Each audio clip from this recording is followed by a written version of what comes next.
Hey guys, as the title would lead you to imagine, this video is all about ninths. Now a ninth is basically a note. So I'm going to do, just for ease, do it in C today. So I'm going to show you what a ninth is basically. When you're going up a scale, you've got 1, 2, 3, 4, 5, 6, 7, 8.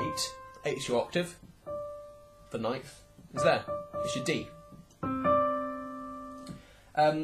Now, ninths are used a lot in scales and chords and jazz and loads of things. So I'm going to tell you about the kind of scales and chords you'll, well, mostly just about chords today actually, about the chords you'll come across playing jazz. Okay, so a ninth chord, as you'd see it on a lead sheet or whatever, it'd say C9. Generally what you do, you add a seventh as well. So hopefully you know about sevenths. There's a flat seventh there. So you see C9, that's a C9 chord. So I'll do it for an octave. That's a C9 chord. So what you got is you've got your tonic, your third, your fifth, your flat 7, and your ninth. And that's a C9 chord. Another kind of chord you'll get, and not so much in jazz, is a C add 9. But basically what that is, it's just a C9 chord, like as I've just shown you, but without the seventh. So it's literally just C major triad with an added ninth, as is indicated by the add symbol. So that's a C add 9 chord. Okay, another thing you get is when you change what the ninth is, you can sharpen or flatten the ninth to give it a different sound. So a C flat 9 would sound like this. Sounds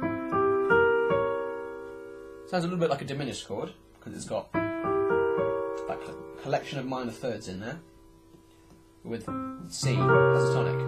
So if you want to play it in a more nice inversion, that's the chord. Now generally a C7 flat 9 chord, it's a flat 9 there,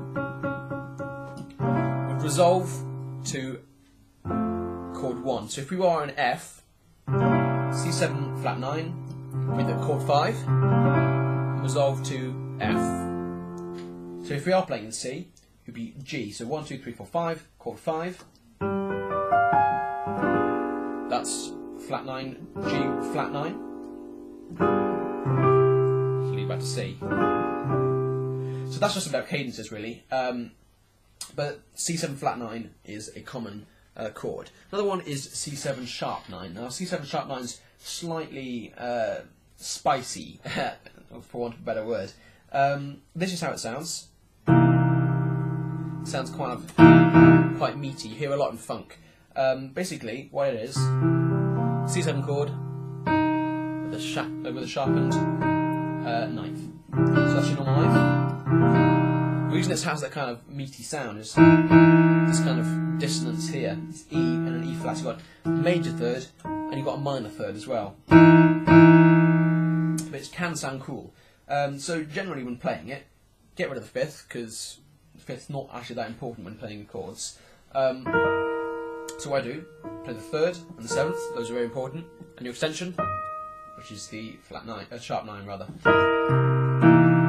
So if you want to play it in like a funk pattern,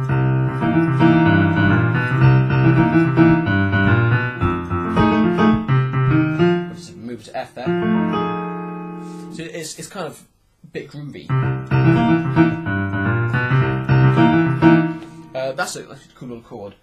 Now with all kind of chords you can add extensions down below. So that's a C9 chord. What you can do is maybe sharp the 5, turn it into a C augmented ninth chord. Sounds quite complex. It is quite complex, but you'll get your head around it eventually. Especially about counting the notes. So you got your third, so you got the tonic, your third, your fifth, which you're going to sharpen, your seventh, your ninth. If I was to play that chord, again I'd probably just get rid of that lowest tonic because the bass player is going to play it. Just play that. So this is the bass player here.